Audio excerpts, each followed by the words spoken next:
What are you doing?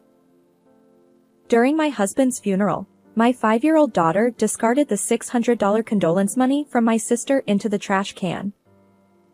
I exclaimed, "Pick it up immediately! That's something important!" Startled by my voice, my daughter muttered, "This is unnecessary," tears welling up in her eyes. I retorted, "That can't be true." "Well then, Dad wants you to check the contents." Even though my husband was no longer in this world, why was my daughter saying such things? At that moment, I recalled something. Could it be that she was hearing it again? Swiftly, I picked up the condolence money, maintaining a calm facade. After everyone had left, I opened the envelope, and what I saw was beyond belief. My name is Olivia Brown, and I'm a 31-year-old nurse. I have a sister named Elsa, and we've been arguing since childhood. Elsa seems to dislike me for various reasons and takes every opportunity to harass me when our parents aren't looking. I remember once asking her for the reason behind her behavior, and she replied, "You took Mom and Dad away from me." Our kind parents treated both of us equally, but it seems that wasn't enough for Elsa. Despite the constant bickering, things changed when I was 25. I met Richard, a pharmacist, through work connections. Our relationship blossomed smoothly, and we eventually got married and had a daughter. However, Elsa didn't approve and started contacting me just to make snide remarks. "He seems shady and untrustworthy. Definitely going to cheat on you, right? You should break up." Not only did she criticize me, but she also insulted my husband, Richard. Frustrated, I stopped answering her calls. But then she bombarded me with an avalanche of emails. Even after our daughter was born, the stress of parenting made me feel like I was on the edge. Avoiding my sister as much as possible, I visited our parents' house one day. To my surprise, Elsa, who rarely came home, was there. I don't want to deal with this. I thought I'd finish my business and leave quickly. Little did I know that my sister had something devious up her sleeve. "Did you receive my gift?" With a wicked smile, she whispered from behind. "Huh? What are you talking about?" "I sent something nice for your daughter's 5th birthday. "Oh, really? Thanks. I'll let you know when it arrives." Seeing my cautious response, Elsa looked satisfied and muttered, before leaving the house, "My condolences." "Wait, what does she mean by that?" Then, my husband called me. "Elsa sent a package." "It seems like a birthday gift for Emma." "Huh? She hasn't sent anything in the past 5 years. Richard was right. My sister had never sent anything for Emma's birthday or any other occasion in the 5 years since her birth. But there was something unsettling about Elsa's recent behavior. "Feel free to throw it away if it's something strange," I told my husband. He opened the package and said, "Looks like fancy pastries from a famous bakery." For a moment, I thought I was overreacting, but something bothered me. Would my sister really send such treats to Emma? Lost in thought, I remained silent, listening to the voices on the other end of the phone. My husband scolded Emma. "Give it back." And then Emma's high-pitched voice chimed in. "But I can't eat this. It'll upset my stomach." My husband insisted. "That doesn't mean you should throw food in the trash." Meanwhile, Emma continued to sob, repeating, "But..." Upon hearing that conversation, I exclaimed in a loud voice, "Richard! Wait!" And shared Emma's story with Richard. Initially skeptical, my husband seemed to sense something as he listened to my account. He apologized. If you insist, I'll check the suites in my office. Sorry for getting upset. Emma's mood improved after his apology, and she cheerfully added, It's okay, but usually, I take good care of my food. Hearing their conversation over the phone, I felt relieved and ended the call. Later that night, Richard revealed an astonishing truth. When I had it checked at our university hospital, the pastries turned out to contain a potent laxative. I gasped. Are you serious? Someone must have injected it without opening the package. I shuddered, thinking about Emma potentially eating them. Richard reassured me. We didn't notice anything. Emma's vigilance saved us. Agreed. If my sister sends anything else, let's dispose of it without opening it. Filled with fear and anger at Elsa's abnormal behavior, I immediately contacted her. Why did you send something like that? Oh, it arrived safely. How was it? Impressive, right? What do you mean? I didn't eat those pastries. You've gone too far. Realizing her plan had failed due to my words, Elsa muttered, Honestly, you've always annoyed me. You should become even more miserable. Then she abruptly hung up the phone. Is she planning to harm Emma again? Terrified by my sister's words, I discussed with Richard and decided to prioritize our daughter's safety by adjusting our work schedules. Our days were far from happy as we lived cautiously, unable to go out on weekends and keeping the curtains drawn day and night. Whether Elsa knew it or not, she hadn't sent a single phone call or email, leaving me wondering if she'd given up entirely. And in the blink of an eye, 4 months had passed since the pastries incident. On a hot summer night when my guard had slightly lowered, I murmured to myself while putting Emma to bed. Lately, Elsa has been quiet, and our days are peaceful. Just then, my phone rang loudly, and it was the hospital calling to inform me that my husband had been rushed to the emergency room. They said he was in critical condition. I immediately took Emma and headed to the hospital where he had been taken. Upon arriving at the hospital room, I was met with the sight of my husband lying there, seemingly asleep. No treatments or machines were attached to him. The nurse's intuition told me, "Oh, he's beyond saving." The subsequent memories are hazy, and I can't recall exactly what the hospital staff explained to me or how I conveyed the situation to Emma. But one thing remains vivid: the doctor's words. It's difficult to attribute this to an accident. He might have been harmed by someone. What does that mean? I heard Richard collapsed in an alley, alone, with no one around. With a heavy heart, the day of parting with my husband arrived. The venue was filled with hundreds of people, his colleagues, friends, and acquaintances. As I observed the crowd, I couldn't help but appreciate Richard's character and the respect he commanded. It seems that many people are genuinely drawn to him. As I thanked each mourner individually and managed the reception, my sister suddenly appeared. It's been quite a struggle for you, hasn't it? Well, here's $600 to lift your spirits, She said, tossing an offering envelope onto the reception desk. Thank you. I watched her smirk as she entered the hall. After tracking her with my eyes, I glanced down and noticed that the envelope from my sister had vanished. What are you doing? My daughter was throwing the $600 condolence money from my sister into the trash can. Tearfully, she responded.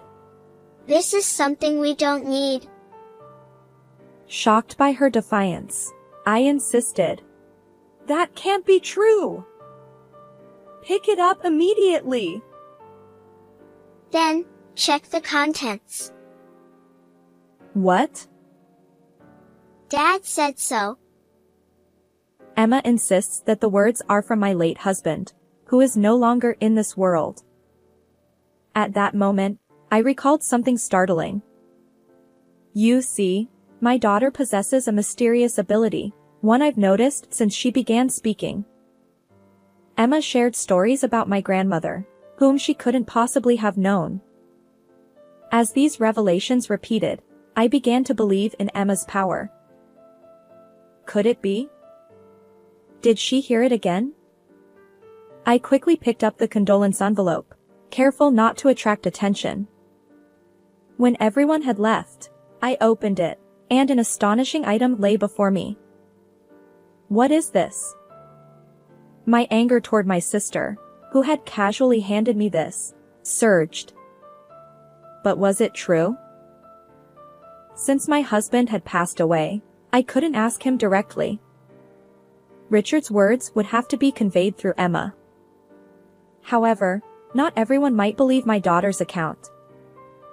That's why I needed irrefutable evidence. I wouldn't accept that my husband's death was a mere accident. Determined to avenge him, I delved into his past, uncovering truths beyond my wildest imagination. Armed with this evidence, I prepared to cast my sister into hell. 1.5 months later, we held a memorial meeting to remember my husband. We gathered with relatives for a meal. My sister plopped down in front of the food as if she couldn't wait to eat. Despite not everyone being present yet, she grabbed a beer and started eating. Elsa, everyone isn't here yet, so hold off. I came here hungry and ready to feast. Don't nitpick. Suppressing my anger, I took a deep breath and faced her squarely. You're right. It's your last supper, so do as you please. She snapped. What do you mean? You'll understand soon. I'm returning your words verbatim. My condolences. Confused, she stammered. Wait, what are you saying? What do you mean by last? Despite her flustered state, I ignored her and finished preparing for today's main event. Standing before our relatives, I began my address. Today, we gather to honor my late husband, Richard. Thank you all for being here. As I expressed gratitude to everyone present, some of our relatives wiped away tears, perhaps remembering him in his prime. In the midst of it all, my sister continued to devour her food like a famished hyena. Today, in addition to the memorial meeting, we have gathered to alleviate my husband's lingering regrets. I announced. Elsa, who had been engrossed in her meal, suddenly froze at my words. Richard was found collapsed in an alley after a work-related drinking party. The cause was a severe blow to the back of his head. The room fell silent as everyone absorbed this information. Then, out of nowhere, my sister's high-pitched voice pierced the air. Are you playing detective now? Seriously, Richard probably just slipped on the stairs while drunk and hit his head. You're not suggesting someone else did this, are you? My previously silent sister suddenly launched into a rapid-fire monologue. Initially, I thought it was an accident too. But on the day of the funeral, I received something that raised suspicions. I powered up my computer and projected the letter from the condolence money my sister had left that day. The screen displayed the repeated phrase, "Do not take Richard. Do not brainwash Richard. Cast you into hell, cast you into hell, cast you into hell." Amidst the eerie atmosphere, my relatives were left dumbfounded by the disturbing text. However, my sister glared at me with a ferocity that could pierce steel. That's right. This woman stole my Richard. We were dating. Thief! She exclaimed. I calmly responded. No, that's not true. My husband was never in a relationship with you. Undeterred, my sister continued. Lies. Richard and I were lovers. We even promised to get married. You're the one who snatched him away. Ignoring her persistent outbursts, I projected a notebook onto the screen. This is a diary my husband consistently wrote in. Whether he had a cold or returned home drunk, he faithfully recorded something in this notebook every day. And your name appears repeatedly in this diary. I revealed. The room buzzed with speculation. So, were they really involved?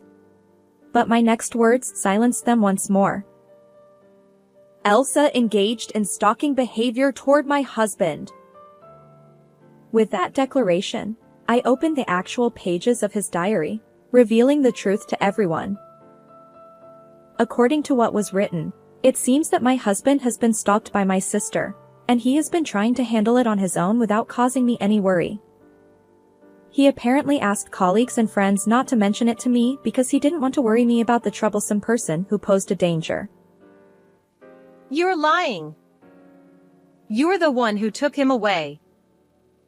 He belongs to me. Admit that you're at fault. Come on. Richard told me about this. Huh? What are you talking about? Emma has a mysterious ability. She can communicate with the deceased. Upon hearing these words, my sister and everyone present exchanged surprised glances. The reason I decided to look at my husband's diary was because my daughter had informed me that Richard had said Elsa was stalking him. Wait, are you kidding me? She has psychic abilities? Creepy. My sister burst into laughter, then turned to Emma and spat out. Disgusting. Fed up with her behavior, I confronted my sister. Who's the creepy one here? You relentlessly pursued Richard and then sent him to the afterlife. Wait, what? What do you mean? You seem quite shaken. Well, of course. You suddenly dropped that bombshell on me. As the tension rose among the relatives, I glanced at them and then returned to my computer, playing a certain video once more. That was a recording on my husband's smartphone of a conversation when my husband was summoned by my sister on the day he passed away. He felt in danger, so he secretly recorded the video to avoid alerting my sister. Additionally, the video clearly captured Elsa pushing my husband down the stairs. No, no! Stop it! Delete it! This is evidence. Why? His phone was shattered. How? My husband's phone lay broken next to him, the screen shattered into pieces. However, somehow, the data inside was recovered. I thought there was no way it would be discovered. At that moment, my daughter Emma arrived and playfully tapped my sister's shoulder. Aunt Elsa, ever heard of what goes around comes around?